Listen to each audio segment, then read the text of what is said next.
Данный видеоролик не преследует цели задеть или оскорбить чьи-либо чувства. Ролик был создан исключительно в образовательных и познавательных целях. Берегите себя.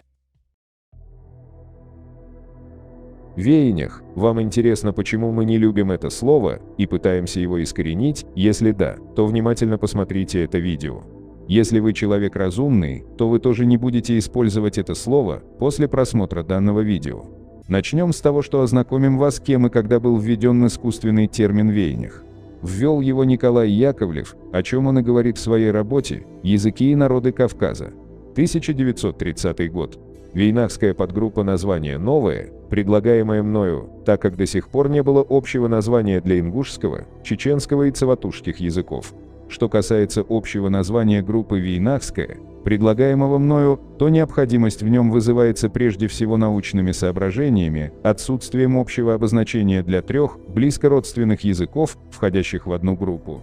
Кроме того, сейчас в вопросе культурного объединения ингушей и чеченцев, вытекающем из желания объединения литературного языка, алфавита и прочее, особое значение приобретает и необходимость в некотором общем названии.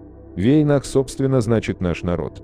После введения термина «веянях» начинается дробление чеченского народа, о чем свидетельствует книга Волковой, этнонимы и племенные названия Северного Кавказа.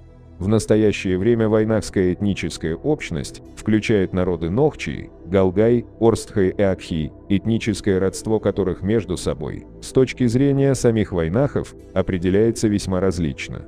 Обратите ваше вейнахское внимание на то, что после введения термина «веянях» через 43 года появились искусственно еще два народа. Это прямое доказательство тому, что термин «веянях» введен для дробления чеченского народа. Разделяй и властвуй, план таков: искоренить древний этноним Нахчи, внедрить термин «веянях» и из тукумов и тейпов сделать отдельными народами. Самое ужасное в этом то, что этот процесс идет прямо сейчас. А вы, вейняхи, только ускоряете этот процесс и активно ему потакаете. Далее мы вам покажем примеры разделения чеченского общества. Вайнахи, кто они такие? Это преимущественно чеченцы и ингуши, но также это мялкий, эхки и орстрой. Все они живут на территории Ингушетии, Чеченской республики, а также частично в Дагестане. А само слово «вайнах» дословно переводится как «наши люди». Чеченский народ разделяют даже известные богословы.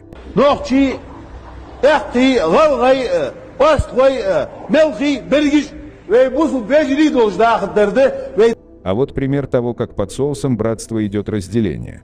وي نخشي ده وي غلغا ده وي أشطا ده وي أحكي ده كأهلخ ديلشة شدار بعدات وي خلش ده تشجعني إنجوشي غاث شوين دي الله هم درس وي هو نغدوت يا حاد وي تعش دشم وي نغدشم.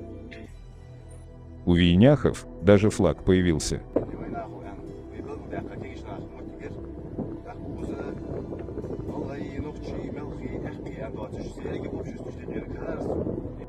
Теперь обдумайте то, что вам изложили, если, конечно, у вас есть мозги, чтобы думать.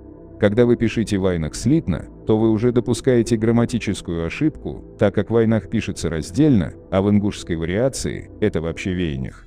Уважаемые зрители данного канала, мы призываем вас отправить это видео своим друзьям и знакомым, донесите до всех, каким паразитом является это слово, объясните им, каким образом пытаются разделить наш народ. Если вы увидите в комментариях или еще где-то человека, который употребляет этот термин, то покажите им это видео или попытайтесь объяснить своими словами.